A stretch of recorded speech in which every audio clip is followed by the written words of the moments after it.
The tale begins with a dragon-esque monster overlooking the injured bodies of two children. Ash Blake, one of the kids, is seen to have a missing arm as the beast calls him foolish for risking his life. She then restores the boy's arm as she claims this child doesn't deserve to die here. Fast forward a couple of years. Ash Blake is now a senior at Dragonar Academy, which trains students to control dragons. However, he is deemed to be the most problematic student in the school. The students have a star brand on their body, which allows them to link with their pal, a partner dragon born from within the master. These star brands allow only the master to ride their pal. However, Ash is somehow able to ride others' pals.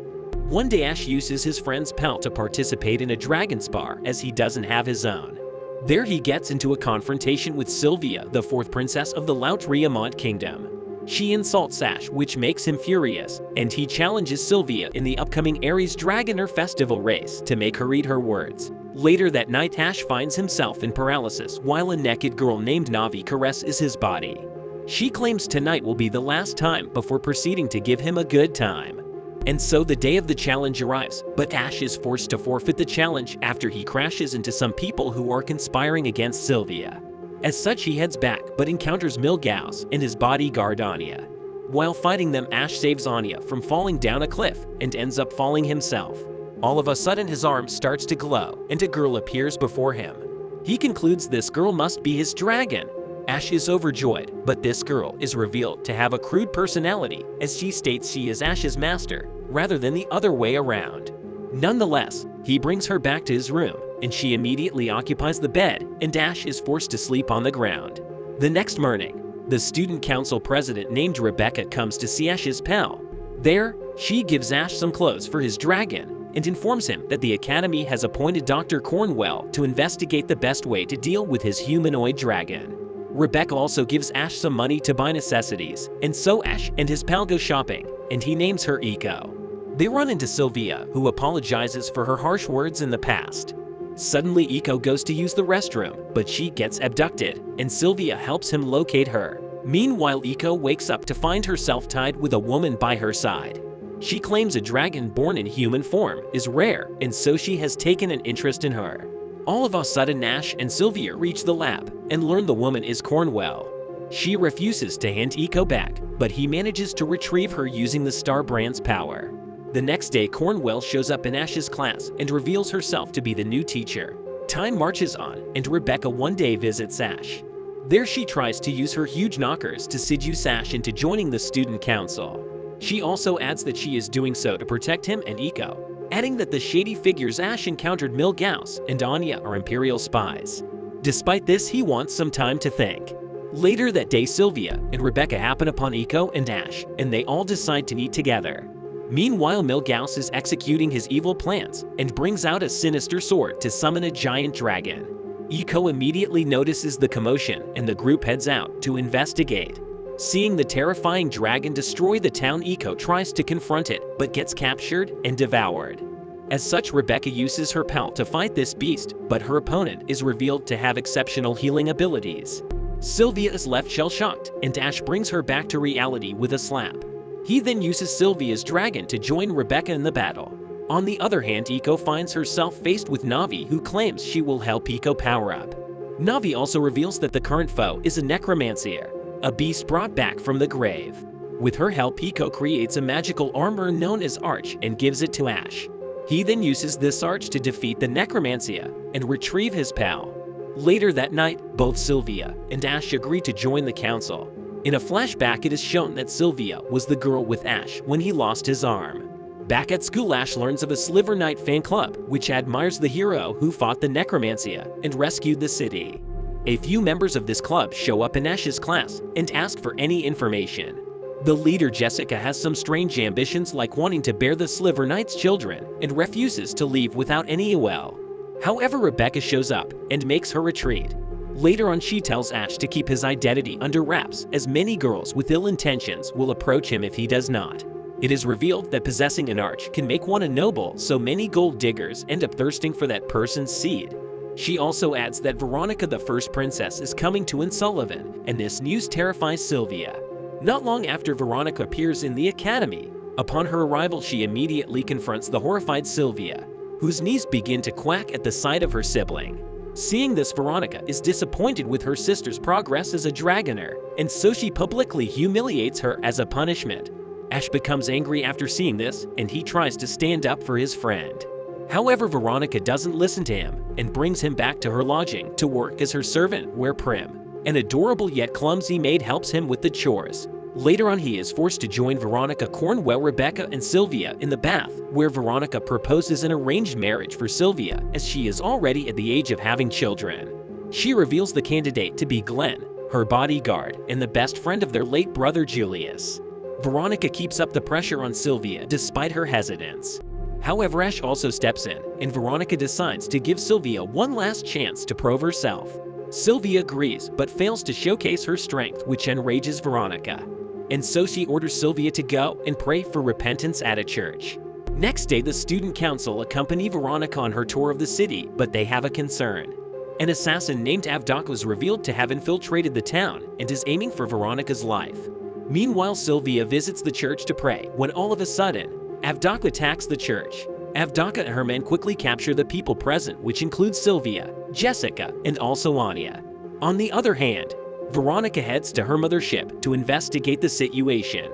Rebecca suggests that Ash be sent as a negotiator, as Avdok does not know of his strength.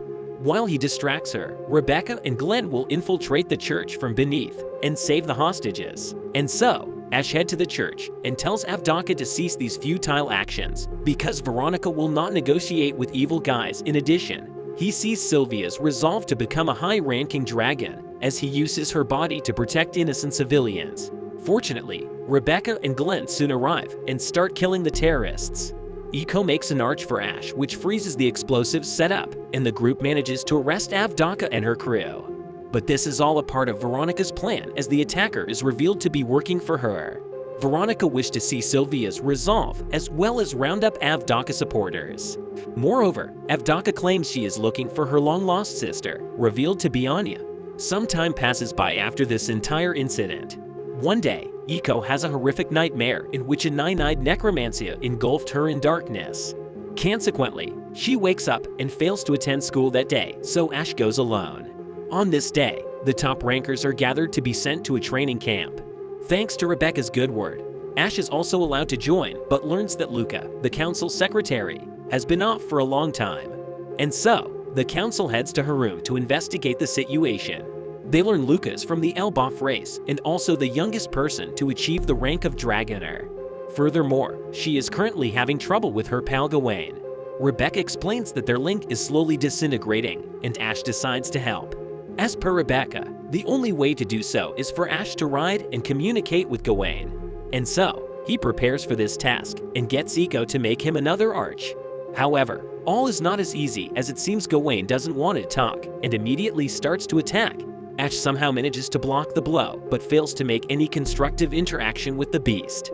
Despite the setback, he convinces Luca to join the upcoming training camp and claims they will somehow solve the problem at hand. She agrees, and the selected students soon leave for the camp. They reach not long after, and Rebecca briefs them of the events. But the first activity is a break. As such, the students play in a nearby lake, and they all get to witness Rebecca and Sylvia in their swimsuits. Later that night, Ash sees Luca going to meet with Gawain, and he followed her. There, he sees her pal refusing to communicate with her, and so he plans to ride Gawain to get some answers out of him, but fails. Anya, who has infiltrated the camp, is revealed to be seeing the situation and rescues Ash as thanks for the last time. Ash wakes up with Navi at his side in the High Dragon Workshop, a place only spirits can visit. There, she reveals Gawain is acting cold to protect Luca, adding that 3 months ago they had a near-fatal accident, and Gawain doesn't want to harm her again. He wakes up in the real life on the last day of camp and sees Luca waiting for his awakening. He tells her about what he has learned, and Luca resolves to interact with Gawain. However, a problem arises. Gawain has disappeared somewhere. Rebecca theorizes that he must have gone to Willingham Mausoleum, as it is a resting ground for dragons. So the student council, except Rebecca, who is overseeing the farewell party, heads to the location. However, they get attacked by a horde of necromancers. They fight their way inside and locate Gawain, but Milgaus is also present. There, Milgaus reveals his real identity to be Julius, who was executed for killing a dragon. He brings forth a strong necromancer, and Sylvia decides to take him on her own. Meanwhile, Eiko creates an arch for Ash, and he confronts Milgaus. However, he is forced to escape after Sylvia comes to back Ash up after defeating the necromancer.